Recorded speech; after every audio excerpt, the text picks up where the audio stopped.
Hello, I hope you are enjoying this beautiful winter day in Arizona. Today's video, I'm going to tell you about the 3 things that I learned from one of the worst experiences I've ever had as a listing agent in my real estate career. So I'm going to go back about 5 years ago when I was a pretty new and green real estate agent, and I first want to tell you what a listing agent is the same as a seller's agent. A listing agent works for the seller. They're the one who has been entrusted to sell the property. They're the one who puts their sign on the house, lists it in the MLS, schedules all the showings, handles all the negotiations, schedules the open houses and that sort of thing. So we're going to go back again about 5 years ago when I was a new agent and the market was not that hot. Now, I was living in Phoenix at the time. That was before I decided to move to northern Arizona, but I had sold homes here in northern Arizona. I should say I had sold cabins because I had my Mormon Lake cabin, and so I had listed and sold cabins. Of course, primary residences in Phoenix, way different ball game than northern Arizona cabins. But I had gotten this beautiful upscale listing in a very nice area of Ahwatukee. Now, Ahwatukee is a Phoenix suburb which is south of South Mountain and west of Chandler. And this is a beautiful upscale neighborhood, and I was familiar with it because I lived about a mile away and my mother lived 3 doors down. So I'm very familiar with this neighborhood. Beautiful neighborhood. I'm so excited. I've got some street cred because I'm listing this beautiful house. But it turned out that this probably was one of my worst listings ever because everything that you could think of had gone wrong. So I'm going to tell you with the first learning experience I had was number 1, which is pricing. Pricing, of course, is probably the most important and most delicate part of listing a home for sale. If you don't get the price right, you can delay your sale, things can go wrong, you could be on the market too long and then get a lower price than you might have initially if you'd put it at appropriate price to begin with. So here I was, a new agent. This is, of course, before the market went crazy. It was about a 3,000 square foot house in a beautiful upscale neighborhood, and I had determined I would probably list it at $500,000. That was going to be a good, fair price based on my research of comps and based on my gut. But then everybody kept calling and telling the seller, oh, that same model down the road went for $600,000, or oh no, that's way too low. You need to price it at $550,000. So I ended up pricing it at too high, higher than I was comfortable with, but I thought, wait, this is what everybody's telling me. Maybe I'm just dumb, and I listed it higher than I thought was reasonable, but I thought maybe I'm just dumb. So that was a bad idea because when the house came on the market, we didn't get that much interest at first, which of course it's slightly above the price range. Now, today this could be totally irrelevant because houses are going for way more than anybody is expecting, and I might list it higher than I think it's worth if a seller is insisting, just because right now stuff is selling for way more than I think it's worth. But in a normal market, I would go with my gut, price it what I am thinking, and this is just advice when you're selling your house. Listen to what your agent is saying and not try to talk them into selling it for what they think is too high of a price. So number 2, is to not list the house before it's ready. I really learned this lesson hard. What had happened was the seller had lived in the house for years, but they decided to do a remodel job. They were going to do all 3 bathrooms, a beautiful bathroom remodel, did all the floors and paint inside and out.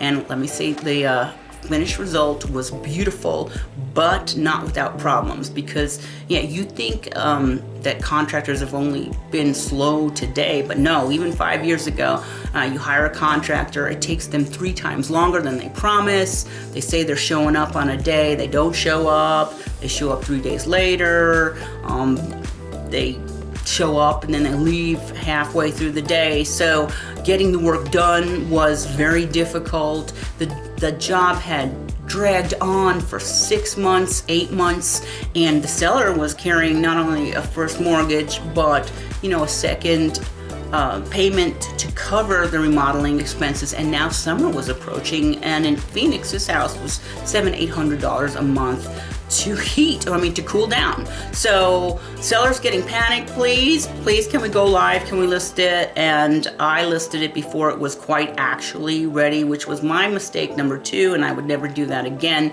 And it was almost done, but we had light fixtures that were kind of sitting out on the ground waiting to be hung, but contractors not committing to when they were going to come hang it. And the other thing that hadn't been done was the glass in the shower. So I think just these 2 little things, oh, who cares? So no, that was a big mistake, because people would come in, see the light fixture on the ground, huge light fixture, and think, well, this is not ready. And then the other thing where this bit me in the butt was I had scheduled a realtor tour, because in Phoenix, I don't know if they still do this, but the little association of realtors in Ahwatukee would get a group of maybe 15 agents together, and we would go on a big bus tour and go look at all the listings of the agents on the tour, and the other agents would give feedback. It's really fun, and it gives you good feedback. So anyhow, nobody was coming to do the glass except for the day we're on the realtor tour. And so the big bus pulls up with 30 of my colleagues coming out, but now they can't get in the house because the big glass truck is there,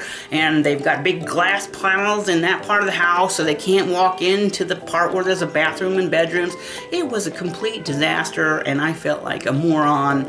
I couldn't look my colleagues in the eye. So that's, again, don't list before it's ready. But then the other final thing that happened is this, again, not being the seller's fault or my fault, but the brand new, fabulous, expensive wood floor, the contractor had used something with the glue or something, and the wood panels now started to buckle like this, and the floor looked terrible. It looked like you're on the ocean now. So you're a $500,000 house in 2017 dollars, and the beautiful wood floor looks like you're on the ocean. And so the seller is arguing with the contractor, you better replace this floor. Contractor's like, no, prove it's us. This went on for 3 or 4 months. That house should have been taken off the market while this fighting was going on, because a lot of people came and saw the floor and left. And that was lesson number 2 from my most disastrous listing. Now, number 3. This actually wasn't my fault. I'm not even sure what we would do today if this would happen. I actually have an idea. But in a beautiful upscale Ahwatukee neighborhood where I've never even seen a homeless person within a 5-mile radius, we got a squatter. And the worst part of it, which makes me feel really bad, is we discovered this squatter because my 16-year-old son went to check on the house, and he calls me up in a frantic, oh my God, Mom, there's someone in the house. It's this crazy lady and her face is purple, and oh my God, what do I do? And at first, I didn't believe him because my son was 16 and he's autistic. So I thought, oh my God, my boy is hallucinating. What do I do? No, he wasn't hallucinating. When I caught up with the neighbors, they said, oh yeah, there's been someone in the back of the house. We hear her on the phone. Someone's been breaking in. So someone breaking into this house every night. I call my broker. He says, call the cops, tell the seller, which I did. But this homeless person came back squatting every night for like a month. Finally, eventually, somehow we got her out of there. And I don't know how you would handle this in the future, except I would have someone spend the night at the house, which of course now is a little bit of a dangerous situation for people. But I do think if the squatter had come and was looking down the loaded barrel of somebody's 38, that it might have deterred her not to come back. So maybe hire an armed security guard in that case. I'm not sure. But number 3, part of my worst listing experience ever was the squatter. So eventually the house sold. Sad to say that if I had sold that house today, it would have probably been sold in 3 hours. And a lot of it, again, not the fault of the seller, the fault of contractors, and me listening to other people saying how to price the house and not listening to myself. But I have learned so much since then. If you would like to sell your home in Northern Arizona, particularly Sedona or Verde Valley, give me a call. Or if you just want to have a real estate conversation or think about buying up here, my contact information is below in the description. I post here every single week about topics pertaining to Northern Arizona real estate. So if you liked the video, I hope you would give me a thumbs up. I hope you would come back and subscribe, and I hope to see you back here again on my channel next week.